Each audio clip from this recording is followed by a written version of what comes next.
Սարգիս Ղանդանյան։ Բարի լույս հարգելի գործընկերներ,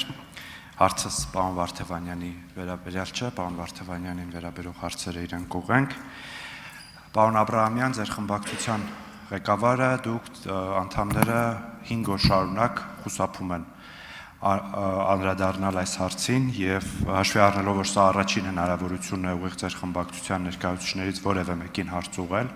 ես ուզում եմ, որ դուք ներկայացնեք ձեր դիրքորոշումը ձեր խմբակցության անդամ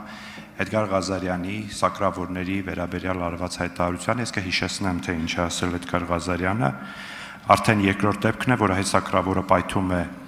հայ զինվորի կողմից տեղադրված ականի վրա ՀՀ ինքնիշխան տարածքում, մաղթում ենք, որ դա վերաբերվի բոլորին, ինչքան հայ սակրավոր կմտնի ականապատ դաշտ, ցանկանում ենք, որ այնտեղից դուրս բերվի նրա մարմինը կամ վիրավոր մարմինը։ Պարոն Աբրահամյան, դուք ողջունում եք այս հայտարարությունը, դատապարտում եք այս հայտարարությունը, դուք պատասխանատու եք որպես քաղաքական թիմ այս հայտարարության համար, որն է ձեր դիրքորոշումը եւ արդյոք այս հայտարարությունը հաշվի առվել, երբ պարոն Ղազարյանը ներառվել է ձեր համապետական նախընտրական ցուցակում։ Շնորհակալություն։ Շնորհակալություն հարցի համար, պարոն Ղանդանյան, ես չգիտեմ երեք դահլիճում ներկա եք թե ոչ, պարոն Էդգար Ղազարյանը իր ելույթում նշեց, որ տվյալ հարցի առնչությամբ տվյալ հարցը հնչել է մինչև պարոն Էդգար Ղազարյանի ուժեղ Հայաստան կուսակցության անդամ դաշինքի կազմ ներառվելը, ինչ վերաբերում է ձեր կողմից հնչեցված հարցադրմանը, ընդհանրապես ցանկացած մարդու կյանք արժեք ունի, բարձրագույն արժեք է եւ ցանկացած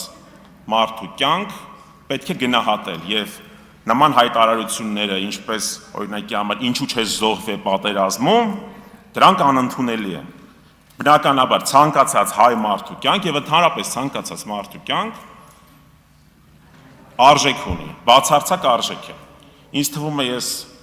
պատասխանեցի ձեր հարցին, իսկ ընդհանրապես ինձ համար, որպես թե Հայաստանի Հանրապետության քաղաքացի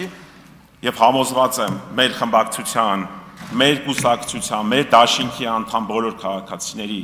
համար մարդու կյանքը բացարձակ արժեք է։ Պարոն Էդգար Ղազարյանը ասել է, որ իր հայտարարությունը կոնտեքստից կտրված է եւ նա այդ հարցին կանդրադառնա հետո առանձին։ Շնորհակալություն։ Արձագանք։ Պարոն Աբրահամյան, այս հայտարարությունը շատ հստակ եւ սպառիչ է եւ առնվազն մեր եւ հանրության ակնկալիքն է, որ գոնե Էդգար Ղազարյանը կամ առավել լավ կլիներ ձեր խմբակցությունը ներողություն խնդրեր բոլոր զոհված սակրավորների հարազատներից նման հայտարարության համար։ Արդյոք դուք հորդորել եք ներողություն խնդրել, որովհետև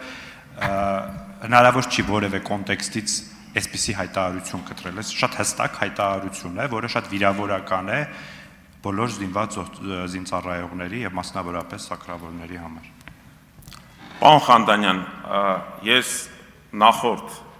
արդեն հնչեցված իմ կողմից պատասխանում նշեցի, որ ցանկացած մարդու կյանք բացարձակ արժեք է, լինի նա հայ, լինի նա ազգությամբ ոչ հայ, լինի բնականաբար մենք հիշում ենք մեր բոլոր զոհերին, ապրիլյան